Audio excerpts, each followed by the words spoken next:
Hello, hello, hello, and welcome to another session of Let's Get Real with Mona. That's me.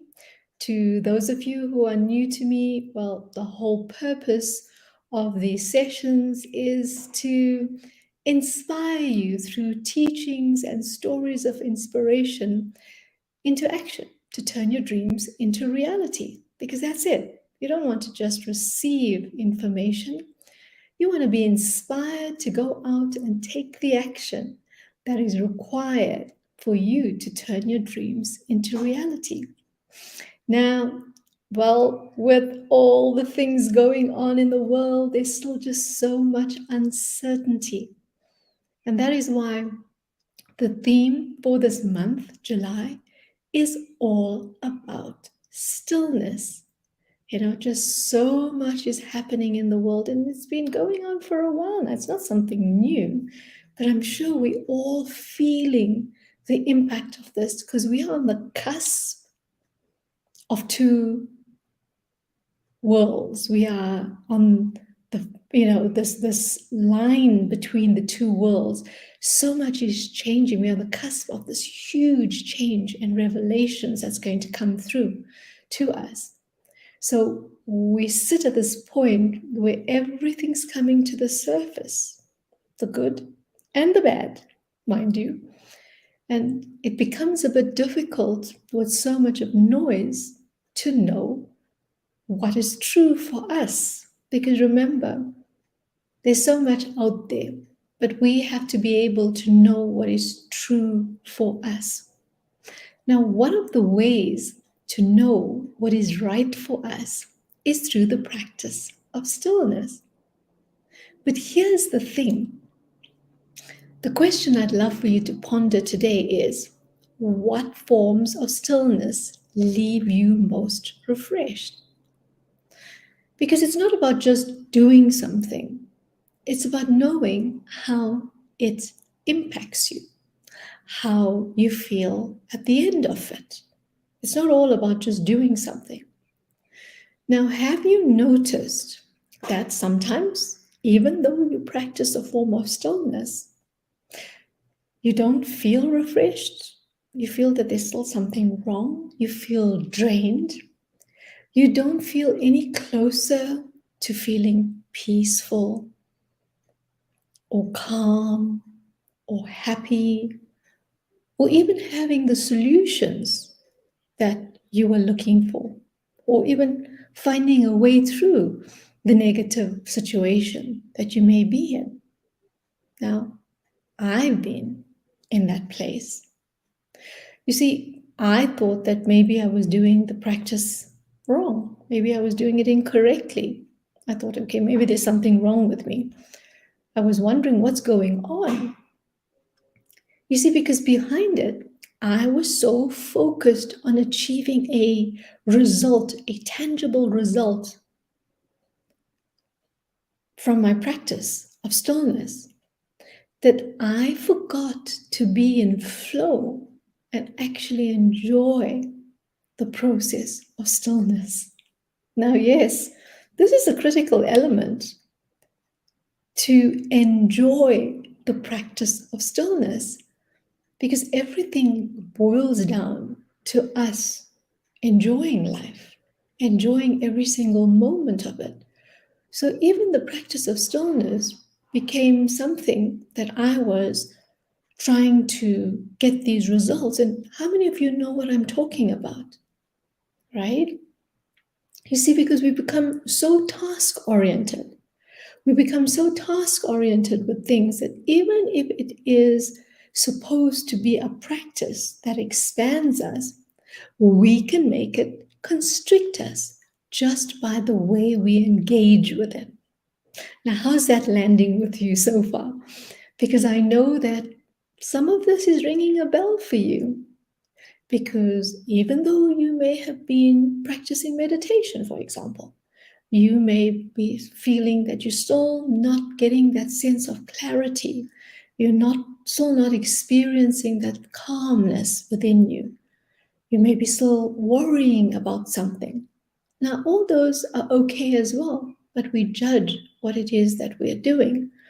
And we think that maybe we are doing it incorrectly, or maybe we're not worthy of having a result at the end of it. So what I was doing was that I was just getting through it. What I realized eventually was that just marking off and ticking off my to-do list instead of really listening to what it is my soul wanted me to experience, what type of stillness practice my soul wanted me to engage in. You see, we've been so conditioned by our family, by society, to just stick with one thing. Like once you start with something, you've just got to stick with it. I mean, how many of you know that when you go into a job, I mean, for goodness sakes, I was in my career for 24 years. I may have been in different offices, going up the ladder and different ranks, but it was in one career. That was criminal prosecution. Some of my colleagues, I left at 24 years, some of my colleagues left at 40 years because they didn't know that there was anything different. Now, it's the same with practices.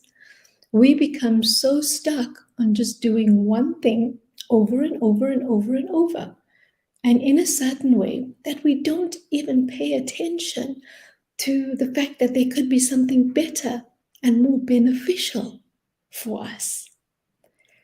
Because you see, we are constantly evolving. We are changing. Everything around us is changing all the time. And so too do our needs and our preferences. Who we were yesterday is not who we are today, right now, at this moment. Something changed, something shifted. But you get to know that as you go along your journey. And yes, if you are wondering, stillness helps you to be more in tune with those shifts and changes. Now, like I was sharing, when I started my journey of awakening, I thought that meditation and yoga to an extent were the only forms of stillness. That's what society was telling me. And that's what I thought it was, because I didn't have any other reference point at that time. And if you think about it, compared to the information that's now available and the information that was available then, I was under the impression that it's meditation and yoga. Now, when I say meditation, I'm talking about being in that lotus position, yes, and sitting for a long time with your eyes closed. And I mean a really long time with your eyes closed. I don't know if any of you have done long meditations. It can be pretty uncomfortable after a while if you're not used to it. I guess, the Buddhist monks who seem to be able to practice it with such grace and ease, they've had to practice for many years and they've become adept at it. Now, what I found was that the more I was practicing stillness and the more I got to learn about the different practices of stillness, and some I discovered on my own through my own exploration, I discovered that there's many forms of meditating. I also discovered that there's many types and forms of stillness. Oh, you can do it in so many different ways. So it's all not about like just the traditional ways of doing things. We can experience stillness in everything we do.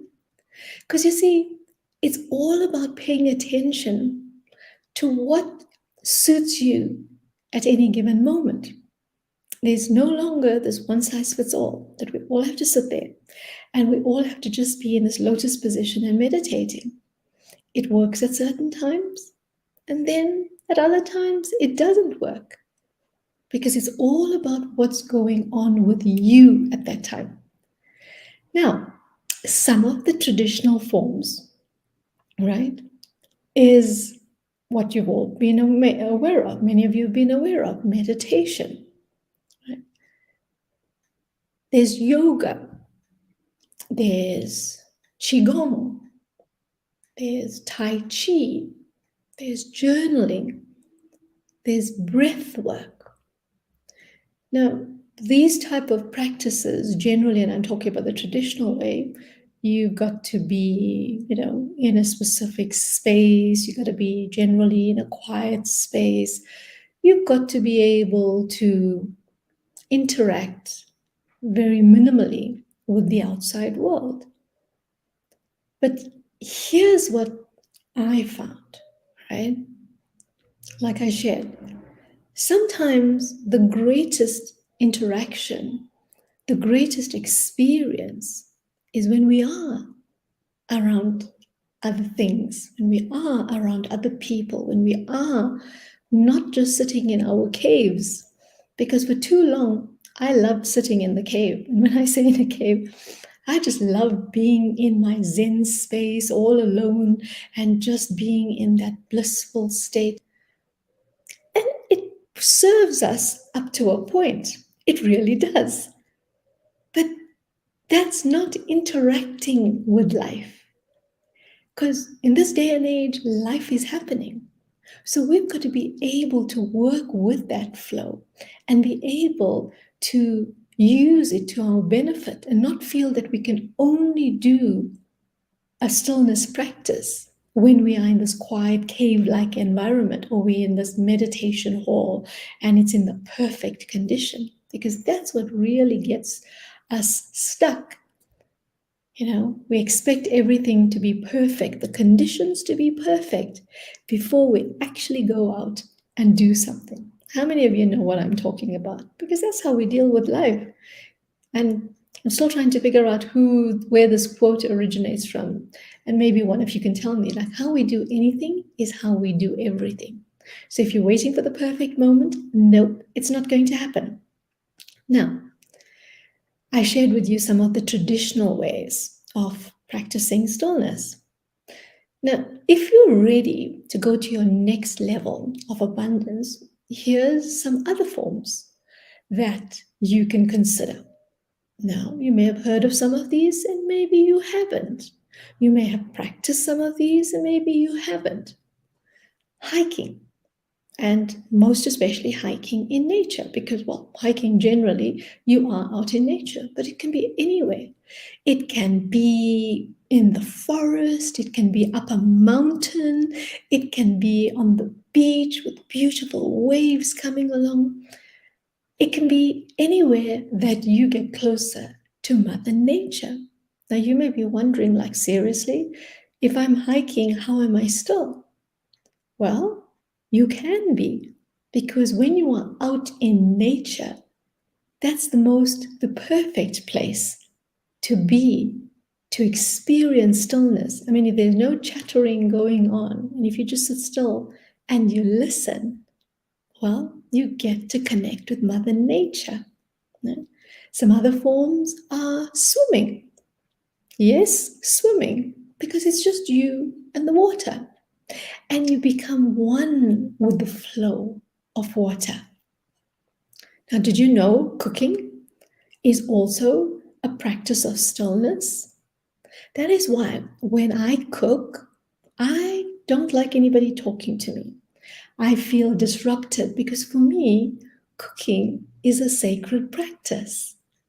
Cooking is where I connect with the ingredients, the bountiful gifts from nature, that I get to appreciate the fact that it has grown into this beautiful tomato, or this brinjal, that's aubergine, or some spinach. It's like this came out from the ground.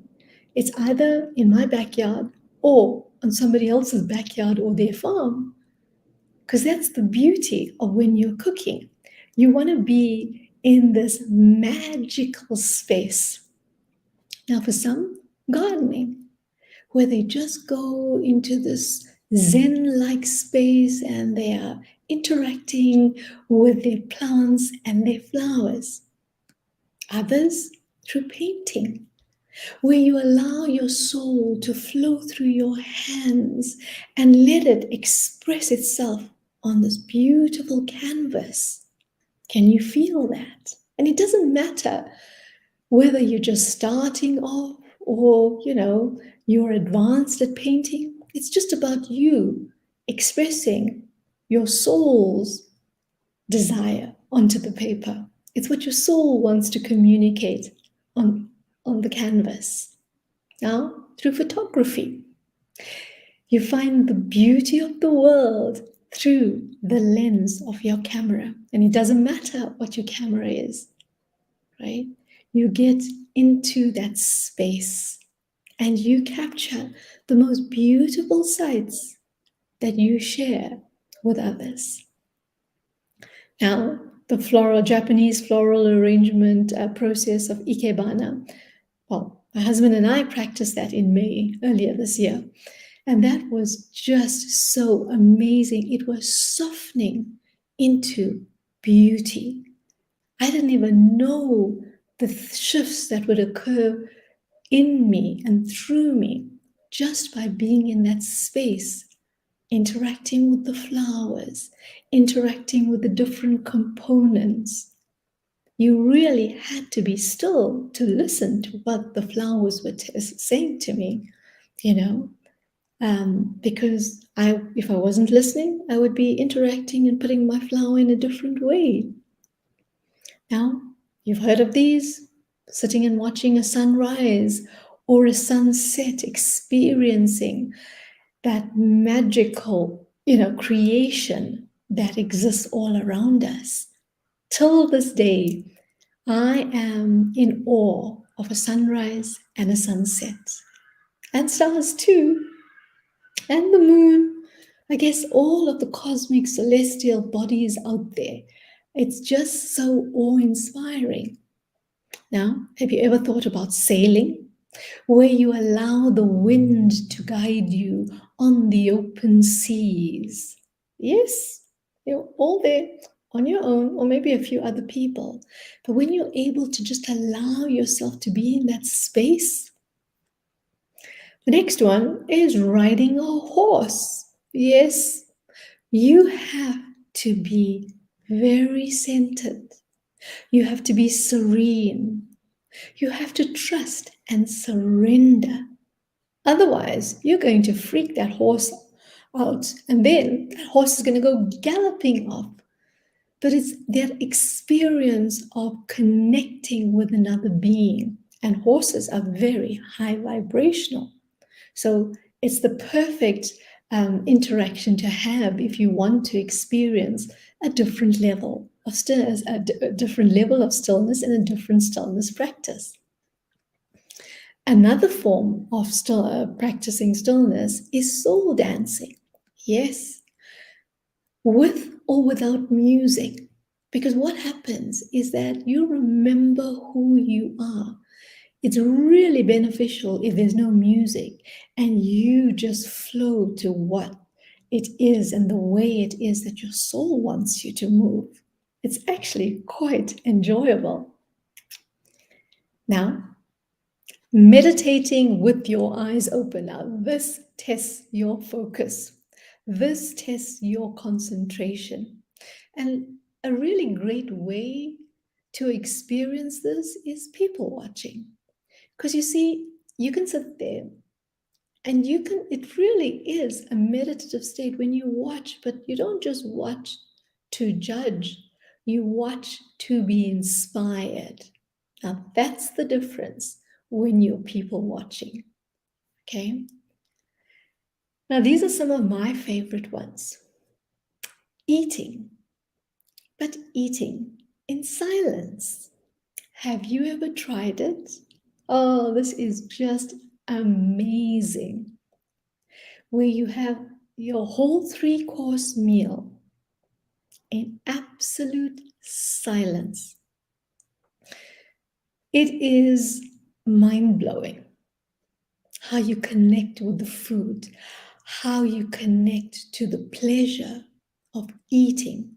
Because let's be honest, in this day and age, people are either eating, looking at their phone or working on their computer.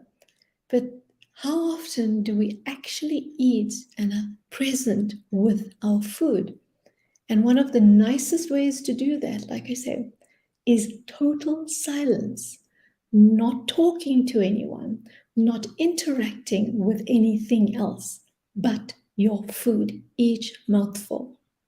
So, yes, you can either do it on your own or you can sit with other people, but eating in silence is a really magical experience. And leading on from that is another practice called noble silence.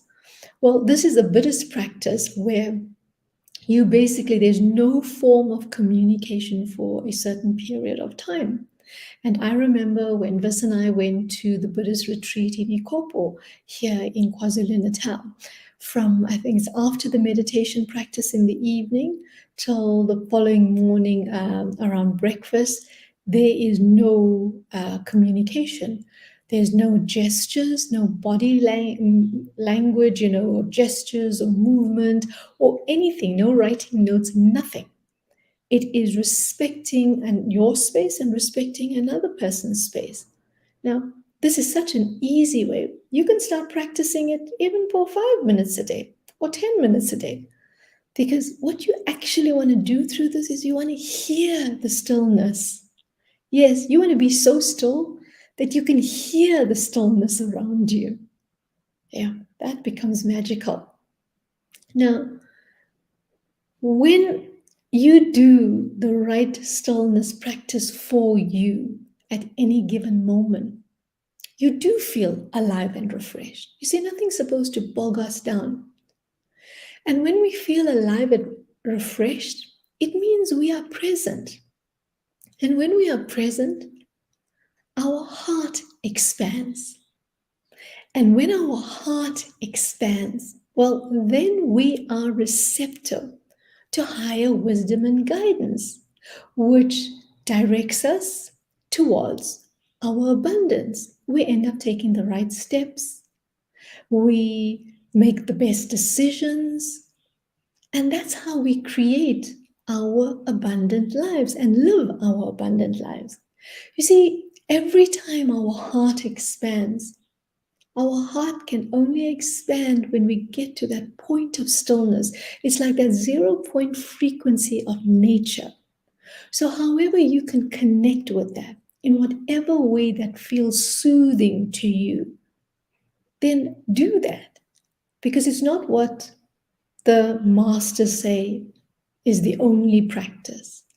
Eventually, we can be like those Buddhist monks, whether we're sitting in a meditation hall, we are driving our car, we are sitting on a beach, we're sitting in a stadium with thousands and thousands of people. We must be able to shift into that still point. And we can get to that space in an instant, and we must be able to do that in an instant. But the only way we can get to that space is with practice. And yes, I'm still on the practicing journey. I'm still on the journey practicing stillness. But I would encourage you to do the same. Because really, that's where magic happens. That's where answers and solutions are revealed to us. And remember, don't do what I did. Don't go looking for it in that practice. Just enjoy the practice. Because it's about being present and experiencing that moment.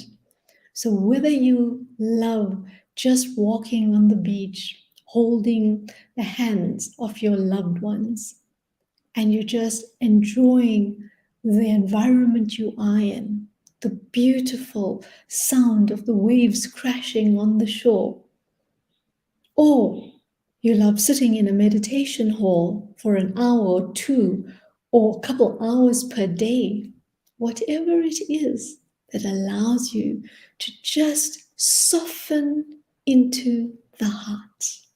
Now, you'll realize that every time you practice stillness, what you're actually doing is connecting to your true essence. And the more you can connect to your true essence, well, you're going to hear me say it again. That's when magic happens. That's when we are in flow. That's when we are aligned to our abundance. Otherwise, we're completely in the opposite direction of our abundance, of all the good that is. So, if you are already practicing stillness, I would recommend that choose something different. You can choose something on my list that you may not have heard of before, you haven't practiced before. And if you're new to it, then I'm going to encourage you doubly to take something small, but do it consciously, because you see, that's the other thing.